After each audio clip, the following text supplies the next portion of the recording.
Construcast, arquitetura, engenharia e construção.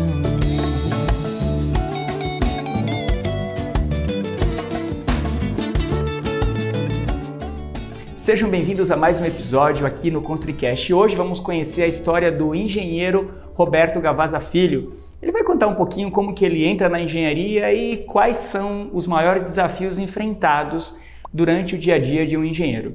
Roberto, como que você entra na engenharia? Eu queria que você contasse um pouco desde a sua formação, se quiser contar até um pouco da sua infância, se você tem influência de pais, de parentes na engenharia, até trazendo aí para sua formação, e depois a gente vai falar um pouquinho como que foi o primeiro projeto que você entrou como estagiário, enfim. Certo.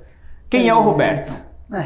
Então, bom, na minha família eu sempre tive influência, de engenheiros, eu tenho tios engenheiros. Meu pai, não posso dizer que não é a maior influência, como engenheiro civil, mas quando eu imaginava entrar na área da engenharia, eu tendia a ir para uma área de, meu pensamento jovem, adolescente, buscando coisas novas, era fazer engenharia portuária, algo mais específico, nichado. Mas devido à quantidade pequena de universidades na época, a dificuldade de entrar nas faculdades, o desafio de entrar nas faculdades, eu quis ser mais objetivo, então entrei na faculdade, eu sou formado pela FEI, aqui em São Bernardo. Entrei na FEI com o pensamento de fazer engenharia mecânica e, posteriormente, uma especialização em engenharia portuária. Como no primeiro ano da engenharia ela é básica para todas as engenharias, eu fui começando a entender como que era, a pesquisar, você tá ali, ter o contato com todo mundo de várias engenharias diferentes, e vi que para estudar a engenharia mecânica não tinha tanta coisa que me atraía. Enquanto na engenharia civil tinham matérias, assuntos que me atraíam mais do que na mecânica, A questão de pontes, questão de aeroportos, portos, barragens, tudo isso, fazia, meu olho brilhar, vamos dizer assim. Então, já dentro da faculdade eu mudei para engenharia civil. Você acabou se descobrindo. Exatamente. E aí concluí o curso, me formei em engenheiro civil e comecei minha carreira profissional. Roberto, antes de você entrar um pouco no seu início aí da sua carreira profissional, eu queria que você falasse um pouco. Hoje a gente tem um desafio muito grande, de quando você está ali no processo de formação na universidade. Sim. Muitas vezes a dificuldade de você entender dos diferentes sistemas construtivos. Certo. Tendo em vista que a gente vive hoje uma escassez de mão de obra e a gente precisa cada vez mais falar de sistemas industrializados. Sim. Como que foi, tendo em vista que você é muito novo, como que foi o seu processo de formação, principalmente no conhecimento de sistemas construtivos, Porque a gente fala muito de concreto, aço, madeira. Como que foi a sua formação nesse sentido? Na faculdade, a gente não pode, a faculdade ela tá lá para formar o profissional básico, vamos dizer assim. Então, ela não pode ter um leque muito abrangente, senão a gente teria muito mais do que os 5 anos mínimos. E também ela não consegue se aprofundar muito, porque nós temos soluções que são muito específicas para desafios específicos. Então, na faculdade, eu acabei vendo, vamos dizer assim, o básico. Então, vimos soluções de engenharia predial, engenharia de pontes. Nós vimos o básico de pontes, vimos o que seria uma estrutura em loco, uma estrutura pré-moldada. E depois que eu me formei, comecei a ter esse contato com os desafios e soluções que eu fui tendo. Então, só um adendo. Então, você pega ali, na verdade, a faculdade de engenharia ou qualquer outra faculdade, ela forma trazendo o exemplo do médico. Isso. Você faz a formação de um clínico geral. Exatamente. E depois você faz uma especialização. Perfeito. Seria isso? Seria isso. Eu, especificamente, né, não posso falar que vim para o mercado como um clínico geral, porque, que nem eu falei, meu pai, ele é também engenheiro civil e eu sempre tive contato com o trabalho dele. Então, né, ele também trabalhamos na mesma empresa, então eu tive o contato com a estrutura pré-moldada, né, não, né, de trabalho, mas o contato, né, informal. Do dia a dia. Do dia a dia, né. Você acabou fazendo uma especialização. Exatamente. Eu fui absorvendo o conhecimento dele ali. Então, quando eu cheguei no mercado profissional, eu já tinha um conhecimento prévio do que seria aquilo ali. E nesse processo, eu estou até insistindo um pouco mais nesse processo de formação, porque que isso sirva de exemplo para outros estudantes. Agora, tendo em vista que muita gente não tem um pai engenheiro ou alguém que está envolvido diretamente com obra, que conselho você daria para essas pessoas, para esses estudantes? Começar o quanto antes. Procurar um estágio, procurar um jovem aprendiz, alguma coisa, entrar no mercado o quanto antes. Eu vou até trazer uma dica, tá? Para você, estudante de engenharia ou de qualquer área da construção civil, que não tem uma oportunidade de ir visitar canteiro de obras e começar um pouco antes, conforme o Roberto está sugerindo, manda uma mensagem aqui em algum dos canais do ConstruiCast que a gente te ajuda a... Enfim, é começar, né, de uma forma mais assertiva, porque, de fato, a gente aprende no dia a dia. A engenharia, ela ensina na prática. Lógico, né, a gente sabe que o mercado, ele não abrange, né, não consegue absorver todo mundo, mas que nem tem o podcast aqui, outra dica seria o LinkedIn. É uma ferramenta muito boa. Hoje nós temos profissionais que disponibilizam conteúdo no LinkedIn, nas redes, que é muito mais aprofundado. Às vezes são artigos pequenos, vídeos de metodologias que vão trazendo os insights. Eu gosto muito de falar que para você se tornar um bom engenheiro, você tem que colecionar muitas soluções. Você tem que resolver muitos problemas. Às vezes, você não vai usar a mesma solução para resolver um problema novo, mas a base está ali. Você não parte do zero. Você não parte do zero porque você já viveu algo parecido. Você já viveu algo parecido. Então, numa outra obra eu fiz desse jeito. Não dá para fazer igual, mas dá para fazer parecido. Já teve uma base, né? Que a gente chama que a gente vai criando uma casca profissional, uma experiência profissional. Exatamente. Eu queria que você falasse um pouco da sua primeira obra, né? Quando você inicia ali seu estágio e como que você se sentia naquele momento. Depois a gente vai falar um pouco dessa obra atual que você está gerindo hoje. Eu comecei como estagiário na obra do metrô da linha 13, que vai ali para o aeroporto de Guarulhos. Na época eu estava no meio da minha graduação, cheguei no primeiro dia na obra e para toda pessoa que não está acostumado com isso é sempre um impacto. E aquela obra do metrô ali da linha 13 era uma obra muito grande, né? Diferente do que a gente vê comumente, né? Falando na parte da infraestrutura, a gente vê muito volume, né? Obras rodoviárias. Então a gente passa por aí, a gente vê ponte sendo feita, vê um viaduto sendo feito, uma passarela, mas quando você fala de trem, né, que o metrô se assemelha, né, ao trem, tudo toma uma dimensão maior, um porte maior. Só uma coisa, para quem está acompanhando esse bate-papo pelas plataformas de áudio, se você for nas plataformas de vídeo do ConstruiCast, a gente está inserindo fotos dessa primeira obra que o Roberto começou como estágio. Eu falo que ele já começou com sorte, porque você estagiar em uma obra desse porte, só para contextualizar, é uma obra que dá acesso ao Aeroporto Internacional de Guarulhos. Exato. E, além disso, eu entrei num setor que a gente volta a falar daquelas questões das metodologias. Que a metodologia que estava sendo aplicada era o balanço sucessivo.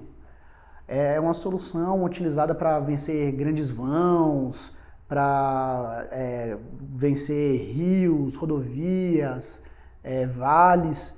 Então, que nem a gente comentou agora há pouco, não é uma solução que na faculdade é muito destrinchada. Na faculdade o pessoal fala, existe esse método, numa aula passa 2, 3 slides com algumas fotos, e é isso. Você não viveu aquilo de fato, exatamente. Né? E aí eu cheguei e já tive essa experiência. Ô Roberto, e só para... Porque esse sistema sucessivo, ele é bem inteligente, é bem interessante, sim, porque quantas pessoas não passam numa rodovia ou em algum lugar e vê aquele sistema construtivo, mas gostaria de entender como funciona. Sim. Você pode contextualizar um pouquinho como funciona o balanço sucessivo e quais são as vantagens desse sistema numa obra? Sim. O balanço sucessivo, que nem eu acabei de falar, ele é adotado, né, quando a gente tem... temos que vencer, né, vamos dizer assim, por exemplo, rodovias. No caso lá da linha 13, um apoio a gente tinha que passar por cima da rodovia Ayrton Senna, um outro apoio por cima da rodovia Presidente Dutra, passamos sobre o rio Tietê, que são trechos onde a gente não consegue fazer um escoramento convencional, né, partindo de baixo para cima, senão a gente vai interromper a rodovia. Ou sobre o rio, a gente não consegue montar um escoramento dentro do rio. Imagina uma solução dessa no rio. No rio, não se faz, né? Aí o vão é muito grande, então uma viga pré-moldada também fica inviável. Como é que eu vou transportar uma viga para vencer um vão de 100 metros? Como é o peso que vai ser essa viga? Então, a solução do balanço sucessivo, o que faz ele interessante é a questão dele ir avançando, né, horizontalmente, vencendo essas interferências, vamos dizer assim. Então, eu parto de um pilar, a gente chama, né, de um pilar com uma duela de disparo. Essas peças, né, essas estruturas são feitas em loco. A partir daí eu monto o que a gente chama de carro de avanço, que é a estrutura que vai sustentar o concreto quando ainda fresco e serve como forma. Então eu monto o carro de avanço sobre a duela de disparo e vou concretando, né, executando obras em trechos. Então, por exemplo, na obra que a gente está aqui agora... Só calma. Antes da... Calma, né, e também, né, vamos lá, eu não vou me antecipar, nesse exemplo aqui só para falar, nós temos aí a duela de 5 metros. Então a gente vai fazendo a obra de 5 e 5 metros, por exemplo, até vencer o vão. Nesse sistema de balanço sucessivo, é uma dúvida que já me perguntaram, sim, e eu não soube responder. Pelo menos eu acho que é de uma forma, mas eu prefiro que você responda. Certo. Eu vou trazer como exemplo a Ponte Estaiada de São Paulo, aqui em São Paulo, que é um ponto turístico muito conhecido e, enfim, toda a nossa audiência vai conhecer. Aí depois a gente vai falar dessa obra. Quando você fala desse pilar central, isso, na medida que eu vou avançando dos dois lados, eu tenho que construir de uma forma em que, por exemplo, imagina que eu avancei 5 metros para um lado, sim, eu tenho que avançar o outro no mesmo momento ou eu posso avançar em momentos diferentes para haver um equilíbrio ali? Sempre, né, vamos assim, por via de base, você tem que manter o equilíbrio, mas nós temos projetos onde, aí é lógico, a estrutura é toda projetada para atender esse desequilíbrio. Falando de uma obra que seja só o balanço sucessivo, eu tenho que fazer, né? Se eu faço um avanço para a direita, eu faço simultaneamente o avanço para a esquerda. A concretagem também, voltando a falar, por via de base. Cada projeto tem suas especificações e especificidades. Então, não pedir para o pessoal aí que está nos ouvindo e nos assistindo não levar isso como regra. Entendi. Então, por via de base, sempre mantendo a estrutura equilibrada, que nem a gente fala, é um balanço, né? O pessoal, né? Se você pegar uma balança de antigamente, você tinha que botar o peso de um lado e o peso do outro. Se você coloca muito mais peso de um lado, Ela a vai balança pender. vai pender. Aí você pensa numa estrutura de concreto que está sobre uma rodovia, ela vai ter um balanço, mas se você põe mais carga de um outro do que do outro, eu não quero nem vir a pensar o que pode acontecer. Agora, vamos falar dessa obra, né? Uma obra super importante aqui em São Paulo. E eu queria que você falasse um pouquinho, contextualizasse essa obra para a gente e também falar desse sistema construtivo que está sendo utilizado, que é o balanço sucessivo nessa obra aqui. A gente tem imagens aéreas para as pessoas conseguirem acompanhar e falar também desse outro sistema de escoramento invertido. Que eu lembro a primeira vez que eu passei aqui na Dutra, eu fiquei impactadíssimo e eu tenho uma imagem que eu gravei, eu estava como passageiro no carro e eu gravei eu passando por baixo dele, fiquei, o que vai acontecer aqui? Certo. O balanço sucessivo eu acho que a gente já falou, né, aqui, né, nessa obra que a gente tem aqui, ele foi adotado por esse motivo. E quantos carros está sendo utilizado? Hoje nós estamos com 3 pares de carros, né, então individualmente são 6 carros. Né, voltando na estrutura que eu comentei agora, nós tivemos aqui, na verdade, um pouco... Aqui nós temos um caso que eu já acabei de falar, né? Foge da regra. Nós temos uma obra onde segue a regra que a gente falou, onde eu vou fazendo a dualidade do lado direito, a do lado esquerdo simultaneamente e vamos avançando até concluir os vãos. Temos uma outra obra onde, por exemplo, o lado direito foi executado um caixão perdido convencional em loco. Então, toda essa estrutura do caixão perdido em loco serve como contrapeso para o avanço sucessivo. Então, no caso, né, da obra do ramo 1000, que é essa segunda obra, eu vou fazendo os avanços só para um lado da duela de disparo. E você tem essas fotos, essas imagens? Temos então, ótimo. Você que está ouvindo, você consegue acompanhar, então você consegue ver as imagens nos canais de vídeo. Voltando aqui na balanço sucessivo, essas questões. O cimbramento invertido é uma solução, né, por que foi adotada essa solução? A obra que a gente ia executar, quando ela estiver no estágio final dela, vamos dizer assim, operacional, o gabarito, o que é o gabarito, né, para quem está ouvindo aí talvez não saiba. Nós temos a rodovia, eu tenho cargas especiais, eu tenho caminhões, carretas, eu tenho caminhão cegonha, cargas especiais, então eu tenho que garantir uma altura para que essas cargas trafeguem pela rodovia. Então o gabarito é essa altura. Então aqui nesse caso o gabarito é de 5,5 metros. E é sobre a rodovia Dutra. Então imagina, eu já tenho um trânsito acontecendo e eu tenho que garantir que essas cargas continuem passando pela rodovia. Então, o cimbramento invertido, ele é uma estrutura onde eu vou montar torres mais altas que a obra para criar um sistema de treliças sobre essas torres. E essas treliças elas vão suspender o que seria a forma da obra. Então, eu não crio nenhum obstáculo para o trânsito trafegar. Então, aonde é a rodovia, não tem nada. Tudo está acontecendo sobre a rodovia. Então, a obra é feita suspensa sobre a rodovia.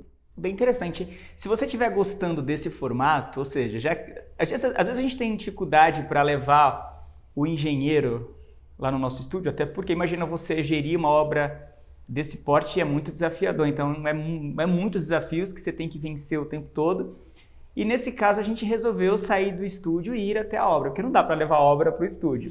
Se você estiver gostando desse formato, coloca nos comentários. Se você quiser ouvir e assistir histórias como essa, manda pra gente, já aproveita, se inscreve em nossos canais e vamos construindo essa história, né, nesse canal que tem o propósito de promover ideias e soluções para o mercado de engenharia, arquitetura e construção. Agora eu queria fazer uma última pergunta. Como que você se sente em gerir uma obra como essa? Você é tão novo, fala a sua idade para a nossa audiência. Tenho 31 anos. 31 anos gerindo uma obra desse porte. Gente, é sensacional e serve de motivo para motivar vocês, assim, que quando você tem garra, né, que você começa cedo e você vai atrás e faz acontecer, a possibilidade de você, quem sabe, com 31 anos, estar tocando uma obra como essa é muito grande. Primeiro eu gostaria, né, de falar que eu estou aqui, né, nessa posição gerindo a obra, mas a obra como um todo é um trabalho em equipe, né? Então, para quem está ouvindo, quem vai seguir esse ramo, eu já deixo aí um conselho, né?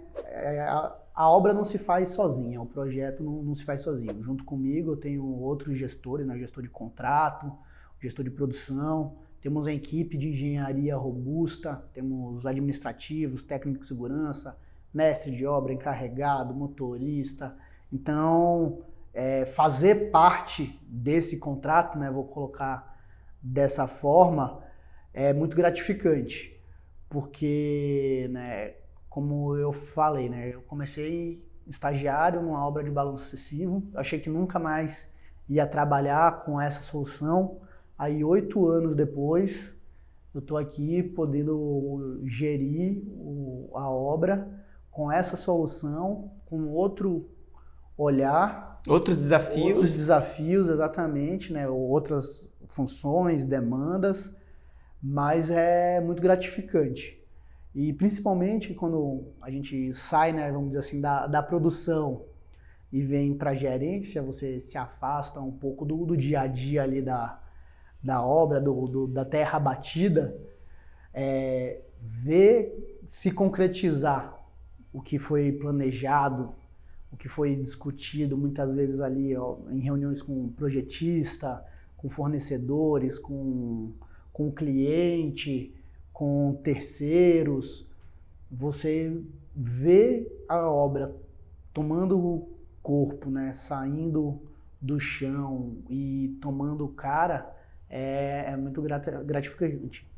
Não, e eu fico também assim, até acompanhando um pouco das obras dos canteiros, eu fico imaginando, toda vez que eu passo numa rodovia como essa, que é a rodovia Presidente Dutra, eu trago muito exemplos de outras rodovias, que quando você precisa acessar uma outra rodovia, você tem que sair para a pista da marginal, pista local. Sim. Muitas vezes tu pega um trânsito absurdo, enquanto a outra está andando, né? Sim. Ali. Agora imagina você, engenheiro, você fazendo parte de uma obra como essa, que tem esse propósito, né? Ou seja, você vai desafogar o trânsito dessas marginais, as pessoas que vão circular vão chegar em casa mais cedo, vão encontrar suas famílias, você vai ter uma qualidade de vida melhor. Então, a engenharia, que nem eu falei lá atrás, é resolver problemas.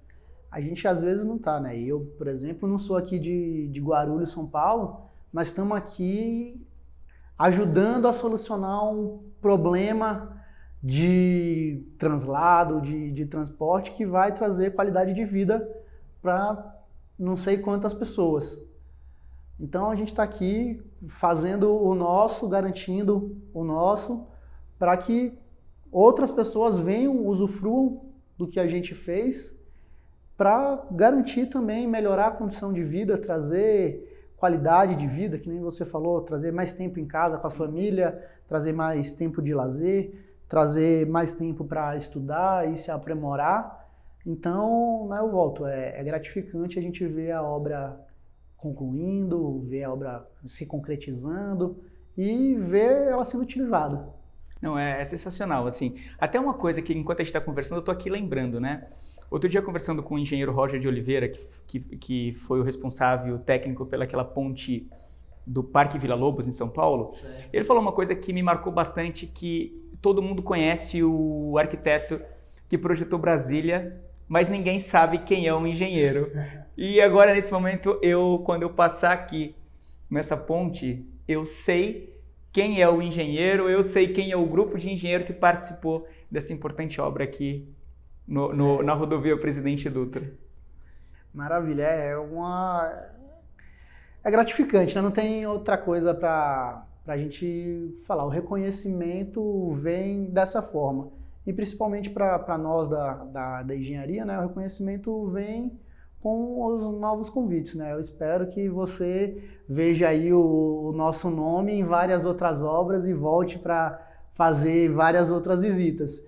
porque é isso, o nosso reconhecimento, o que a gente deixa para trás é isso, né?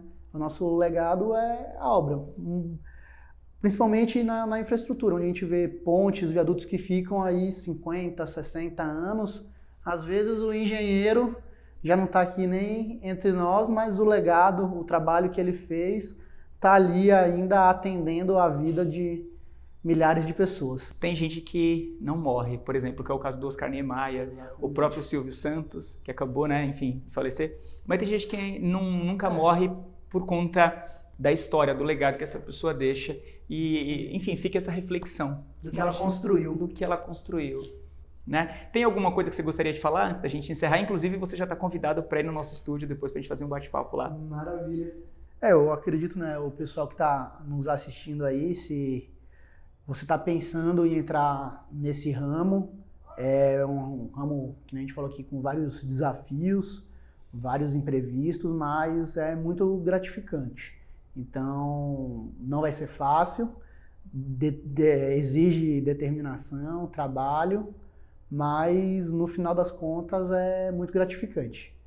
E quem tiver aí interessado em conhecer um pouco mais, né, conhecer a nossa empresa, né, aproveitar aqui o seu espaço só para falar o nome da empresa, né, conhecer a Tranenge Construções, né, pode acessar o LinkedIn da empresa, o Instagram da empresa. A gente vem fazendo aí um trabalho muito interessante de documentário das nossas obras, então quiser acompanhar aí de perto, adquirir um pouco dessa experiência de obra, fica aí aberto o convite. Roberto, a gente tem um trabalho no ConstruiCast que é também de dar oportunidade a outros engenheiros, estudantes de engenharia que não têm oportunidade ou têm dificuldade de acessar obras, né, como essa.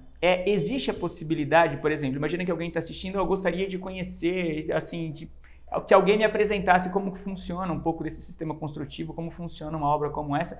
Vocês recebem visita?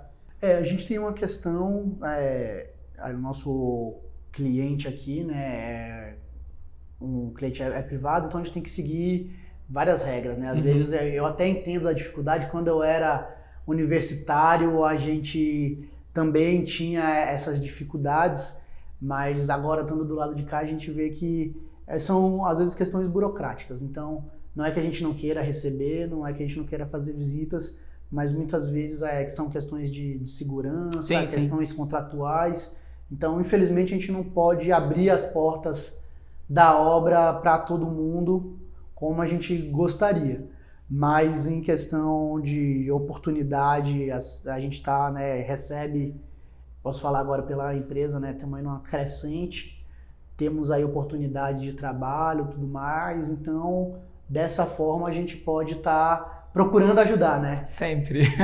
Infelizmente eu não posso dizer que para conversa, quiser chamar a gente no LinkedIn, tudo mais, a gente pode conversar, tirar dúvida, mas pessoalmente é complicado. Olha, mesmo. Não nessa obra exatamente aqui, tá? Mas assim, imagina você conhecer a fábrica, conhecer como que funciona o sistema de pré-moldado e tal. Enfim, a gente, assim, dica. Entre em contato. Entre em contato. A gente, conversando a gente resolve. Eu ouvi muito isso do meu pai. O não, a gente já tem. Temos que correr atrás do sim. Temos que correr atrás do sim. Nada impede ninguém de mandar um e-mail, que nem o Paulo conversou aqui.